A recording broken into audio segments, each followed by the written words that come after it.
The Jeff Younger Show is on. Dedicated to my sons, James and Jude. Most men who should succeed are failing. And it's not because they lack talent. It's because they're fighting against the current of history and they don't even know it. Every age has a dominant spirit, the Zeitgeist. That determines what's valued, what's rewarded, what's possible. You can have talent and interests perfectly aligned, but if the Zeitgeist is against you, you'll struggle. And you can be mediocre. But if you fit the Zeitgeist perfectly, you succeed beyond what your abilities deserve.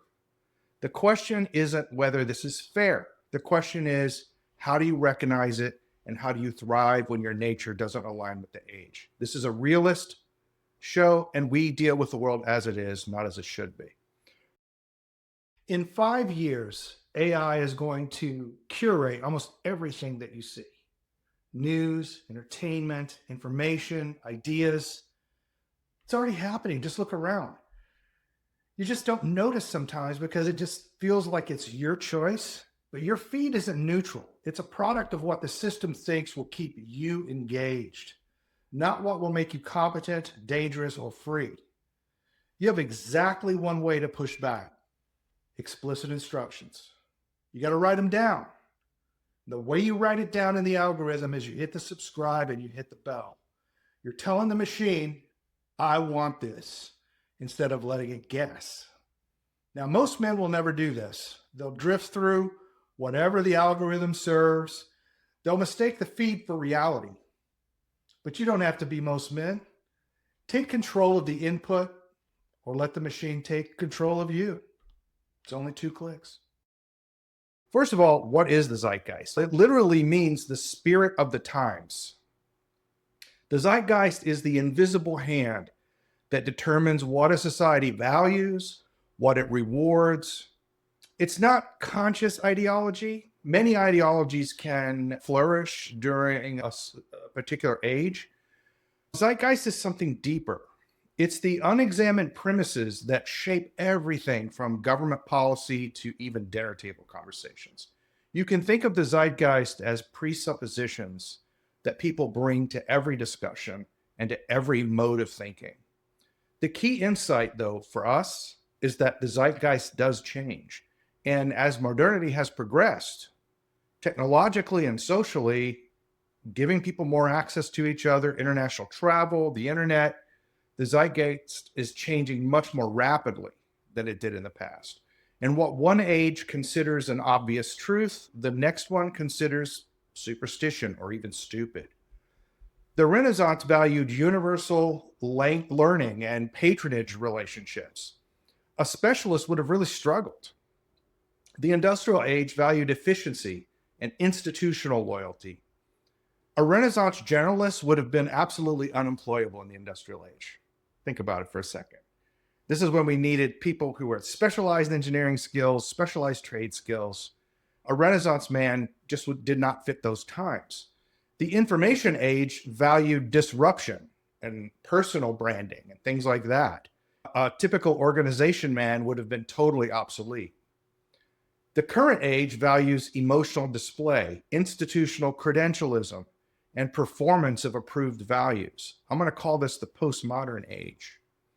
A man like me who speaks directly has a lot of trouble in the current postmodern age. A man like me who's a realist, who isn't willing to go along with fantasies, is going to have a lot of trouble in a postmodern age. The postmodern age is characterized by deep suspicion of meta-narratives. And if I'm anything, I'm a man who believes in a meta-narrative. So I have a lot of experience with this, and I'm doing this video to help head off problems that you might have. So let's look at it. The thing about the Zeitgeist, you're born into an age and you just don't control the spirit of your times. I think the Stoic philosophers are very applicable here. They distinguish between what's in your control and what's not. The Zeitgeist is not in your control. You didn't choose when and where to be born. As some thinkers have said, you don't control the means of production. You're born into those. So in some sense, the spirit of the age develops autonomously out of the control of people. So the spirit of the age is something that's definitely created by humans, but it is not designed by humans. Okay, this is a very hard thing to maybe get your head around, but it's true. That's true in economics as well. It's true in technology development as well. In a way, this is liberating because once you accept you just can't control it, you can focus on what your response will be. And obviously, I'm a realist show, so I'm going to give you 5 strategies. Strategy number 1, positioning. Find the pockets where your nature has value. Every zeitgeist creates mainstream currents, but it always has side eddies. If you're a direct action man in a bureaucratic age, then just don't work for large institutions. Build small companies. Find clients who value results over process.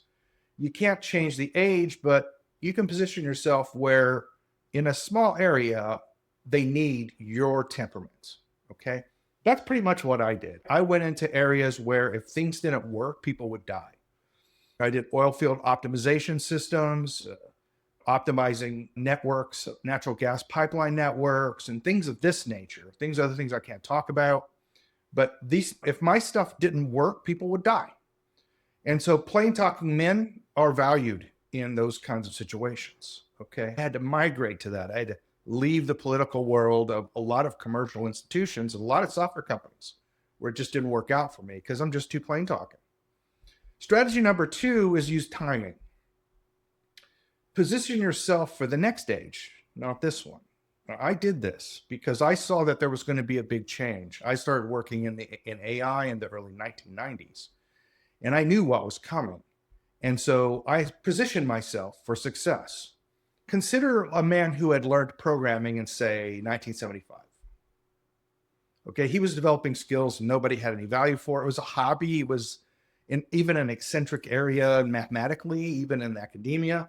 But by 1995, the guy looked like a freaking genius, and he was worth millions of dollars. He wasn't, but he just developed capabilities before the zeitgeist shifted. This requires the ability to predict things, and it also requires some patience. Now, most men can't do either one of those. So this might be a tough one for a lot of you.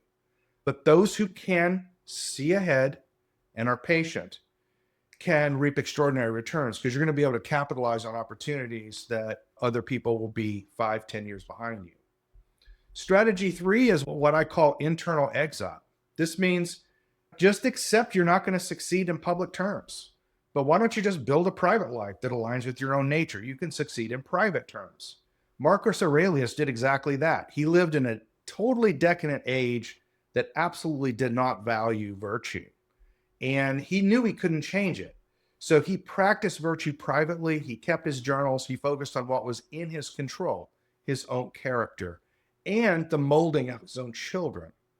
So you can do what's necessary to survive economically, but you don't invest your identity in that. Instead, your identity is invested by your own metrics. Another way is by subversion. Now, this is a track that I personally took as well. You work within the system while maintaining your own values and slowly building alternatives. Okay, a teacher in a degraded education system, but who actually manages to teach a few students how to think, who then go on and change things.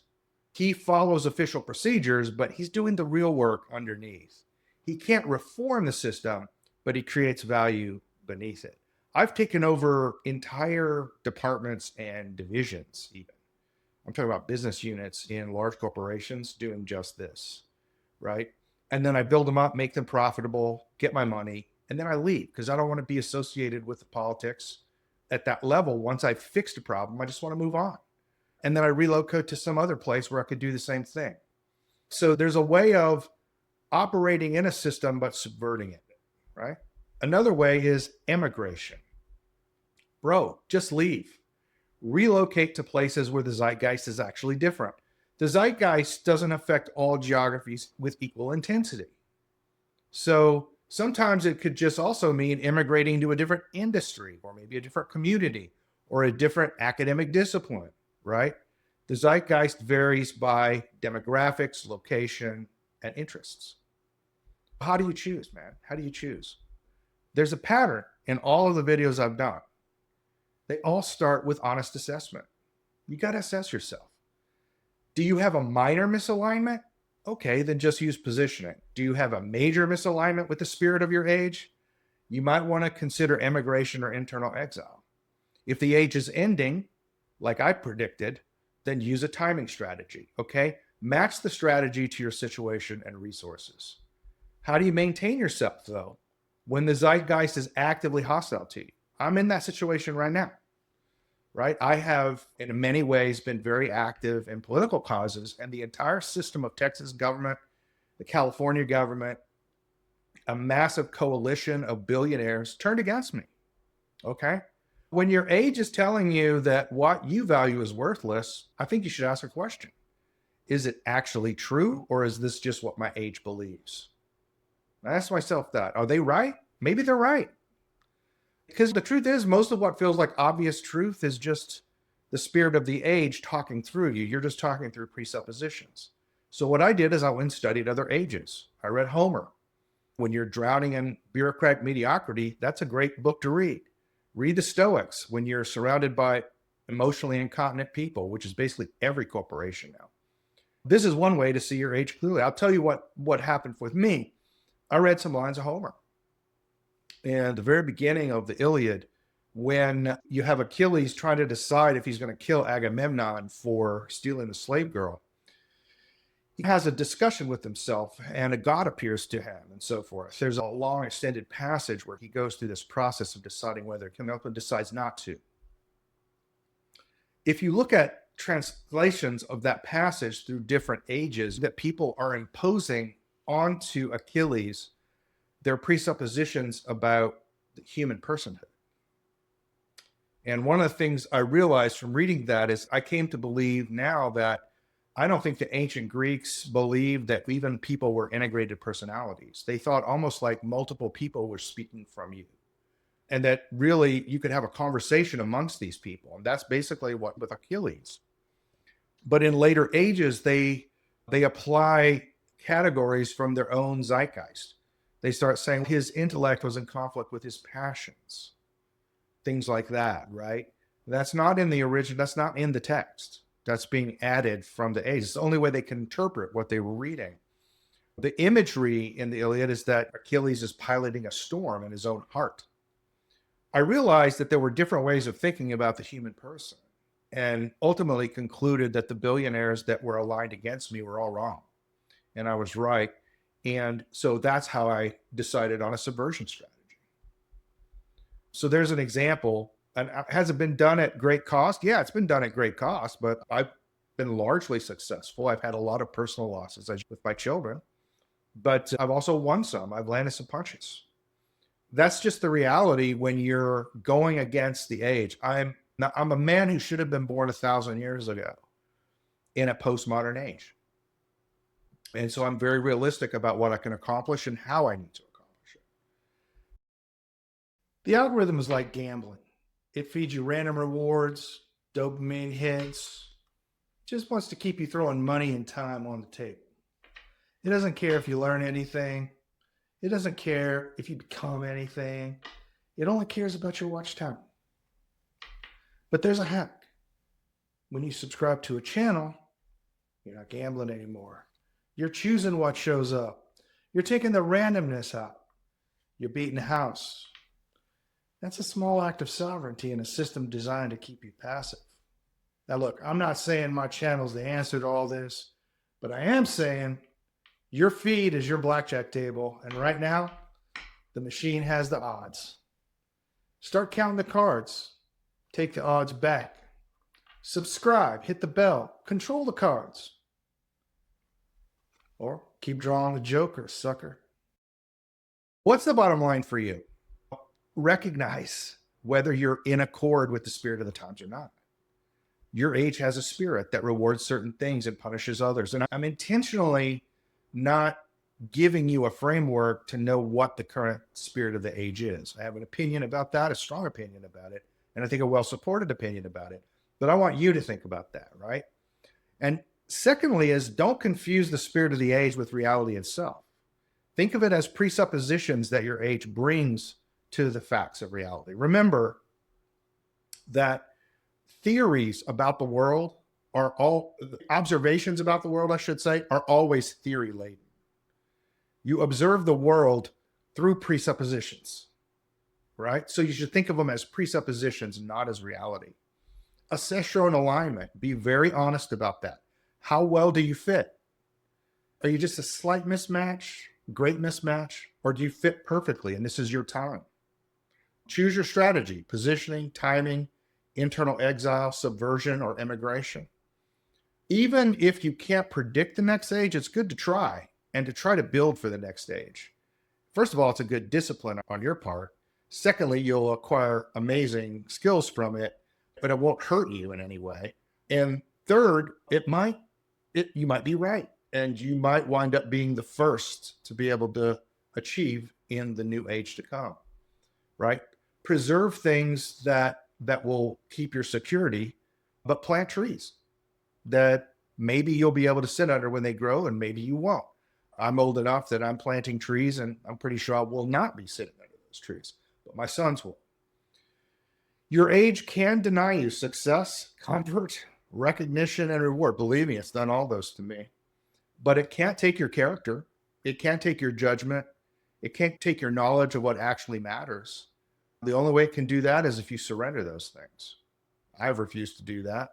And I don't think it's been that hard. I haven't had any trouble refusing those things. The truth is, though, most men surrender. They adapt to their age's values.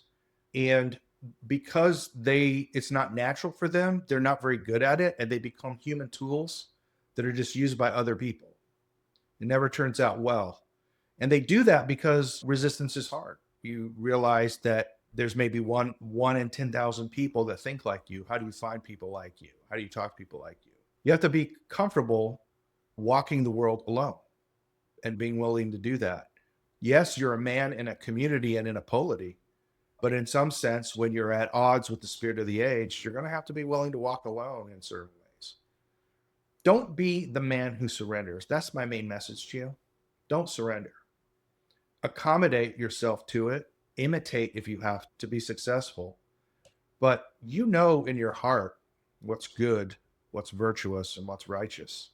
You can't sacrifice that. Otherwise, you're not going to have, not only will you not have trees to sit under that you planted, the landscape will be cleared. It will be a desolate landscape and nobody can sit under those trees.